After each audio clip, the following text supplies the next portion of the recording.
Welcome back, my friends, and in the last video we look at how you can write your first PHP code, and congratulations, by the way, for writing your first PHP line of code, which is the hello word. And in this video we're going to look at more technical part of it. We're getting there, and we're going to be looking at variables. Now, what are variables? Variables are containers for storing information.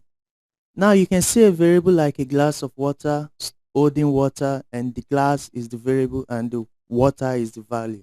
So anywhere you take the glass to, you're taking the water there, unless you decide to empty your glass, maybe, or you decide to change it from water to coffee.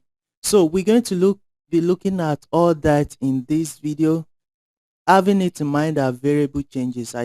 Like I said earlier, you can move from water to coffee, or you can move from coffee to tea, and it's still the same container. So let's just look at variable from that angle, that variable changes, the value changes, and let's get started. Now there are some basic rules that follows declaring variable in PHP. Number one is a variable must start with a dollar sign. That is number one thing you need to know about declaring variables in PHP. Number two is variable can never start with a digit. It can never start with a number. It must start with an underscore or a letter. Now, another rule is that variables are case sensitive. That means if you're declaring your variables in capital or uppercase, when you are referring to that variable, it must also be in uppercase. If you declare your variable in an uppercase and later you're referring to the variable in a lowercase, you're just going to be getting some syntax error. So with all said and done, let's just go ahead and start visualizing all this. So let's open our Virtual Studio Code, and right here just going to rename this to hello world.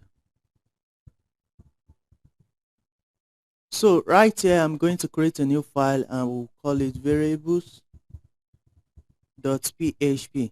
You know, I told you earlier in earlier videos that a PHP file must end with a .php as its extension. So let's go ahead and open our PHP tag. And right here, I'm just going to declare a very simple variable, and I'm just going to say $name is equal to code it me. And I said a PHP line must end with a semicolon. Now, this is how we declare variables in PHP. And anywhere I go ahead and bring out this $name, I'm actually going to bring out the value for this name, which is code it me. Now let's just go ahead and visualize this. In the last video I showed you how to visualize stuff using the echo function, and we're going to be using the echo function right here. Let's just go ahead and echo out this $name and see what happens.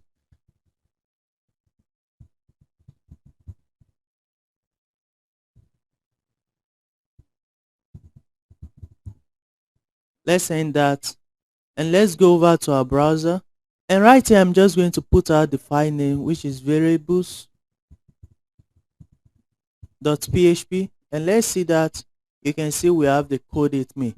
The $name is not showing because it's just a container, but the value is showing. So let's go ahead and declare more variables. I told you a variable must start with a letter or an underscore. If I go ahead and say underscore, let's say something age, which is 54, I'll bring out this $underscore age, and let's just preview this and actually see if we're in the right track. You can see it brings out that 54, which means that is a valid variable. What if I decide to start my variable with a number? You can see it's already bringing out an error, and I call this 5. You can see it's already showing a syntax error And so if I should go ahead and ignore the warnings and actually bring this out, I'm actually going to get an error. So let's just do this. We can see we have a syntax error 52 at line 6. So let's just go ahead. We see that this is not a valid PHP variable. Let's just go ahead and see another way we can declare variables. Let's just go ahead and use in upper and uh, lower case.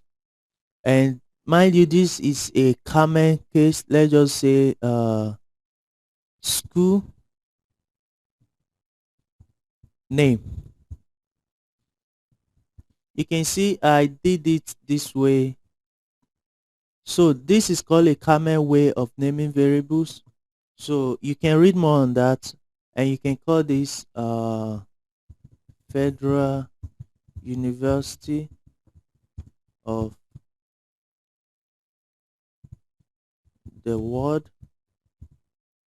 And let's just end this, and let's just bring this out and say school name.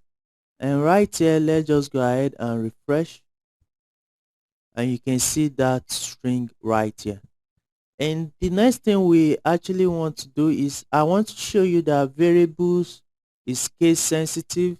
For example, if we have this school name and we go ahead and refer to our variable like this, this will actually throw us an error, and we can actually see this if we try to refresh. You can see undefined variable school name. Even though the name is correct, but we are using a different case, and this will actually throw us an error. So there are multiple variables, and we're actually going to be looking more into variables in the future uh, videos, because variable have scope.